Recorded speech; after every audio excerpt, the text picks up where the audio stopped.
Hello friends, today I'm back with my another video on my channel which is based on history. As you all remember, lastly we had done about the transition period, and let us talk on another topic of the same chapter, that's industrial revolution. I know everyone knows about the industrial revolution when the industries are built, but how, why it was done, what happened when it was done. So that all things in a one liner I'm going to present it to you. So let's go to my points which will really help you. So my friends, as you can see the industrial revolution presentation, all right, and let me just move on to the causes of industrial revolution. The first point here we are going to discuss about the agricultural revolution. Now what do you mean by agricultural revolution? Something good is happening in the sector of agriculture, right? So it shows the revolution. Now when something good means some better activity is done in the agriculture which is saving the time of the people and making the work faster. So like the trucks and all the system machines are there which is helpful. So when the man is having a time, what to do with that time, right?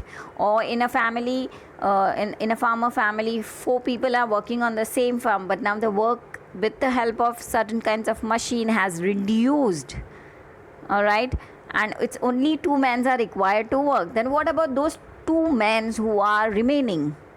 What they will do?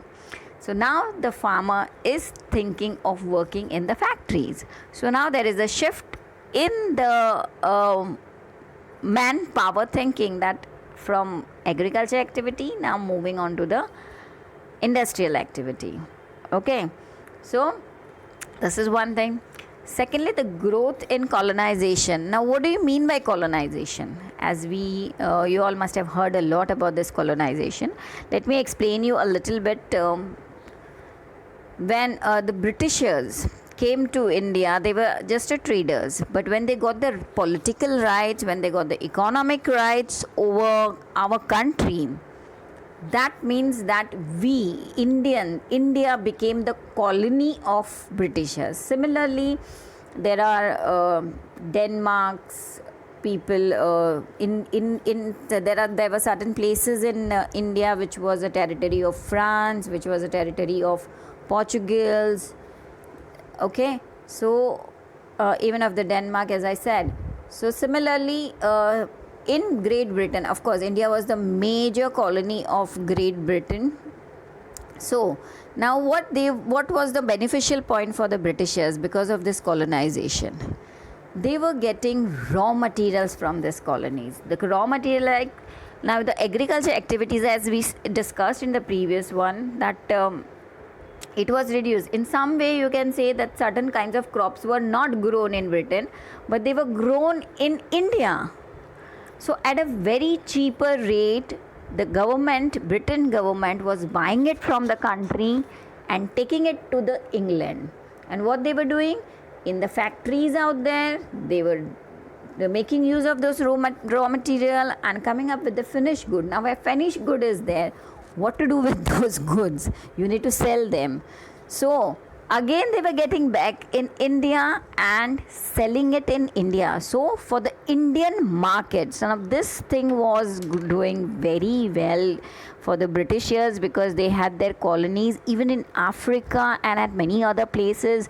So wherever they had their colonies, they were getting the raw materials and dumping their finished goods in those colonies market. So when they had this resource in their hand, so obviously they are going to make a use of it. Third factor is the natural factor of Great Britain. As we are concentrating only on the Great Britain right now, as the European history we are talking about. So Britain was rich with the deposits of coal and iron. And now why the coal and iron is important? Because that is the most important factor which is the best fuel to work their industries. So to work the industries, you need rich coal and iron. So that was available in ample.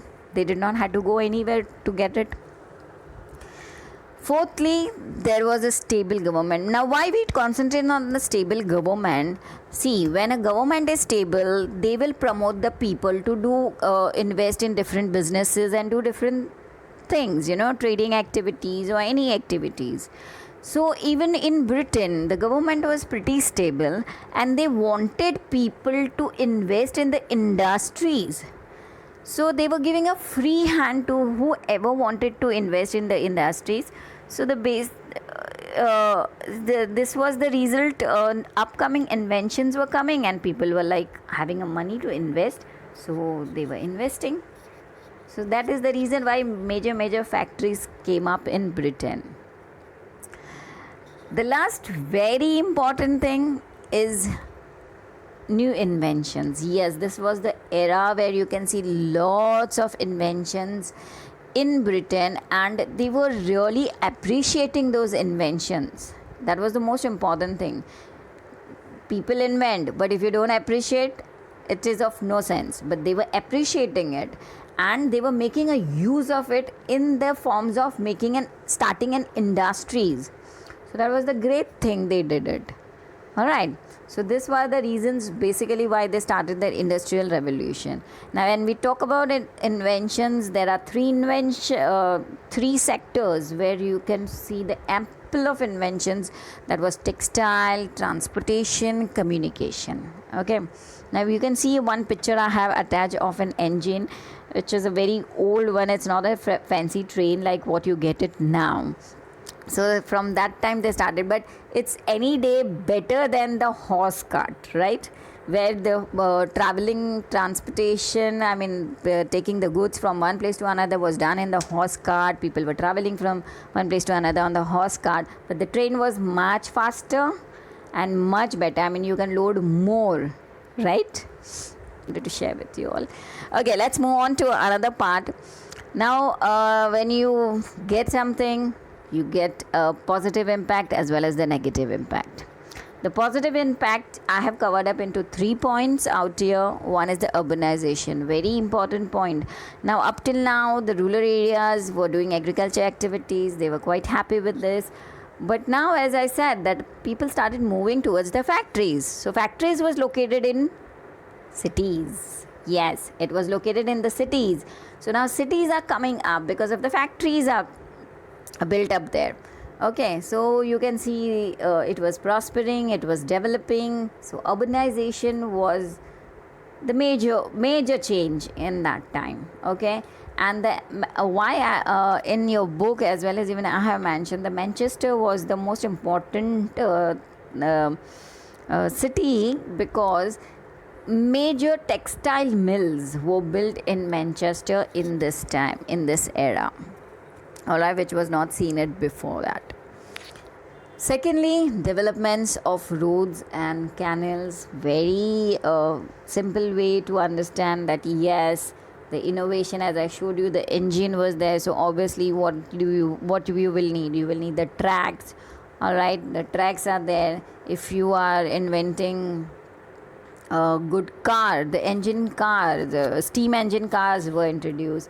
So the roads are required for that. The canals are built. When you build the canals, what do you get? You get connected with the rivers. You get electricity through it. So all this was helping. Okay, and the communication, transportation, all this became cheaper and faster because of it. So that's the best thing. And the last point, the economic change.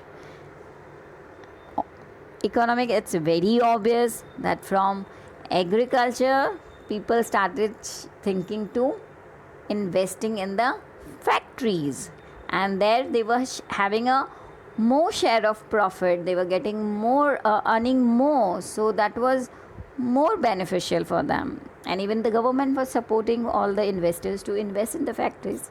So this was economic change. Now the negative impact. What do you can think of negative impact? Yes, the working conditions of the labor. Now, in the environment where the laborers or the workers who were working in the industries, It's not necessary that it was favorable for all. They were forced to do overtime.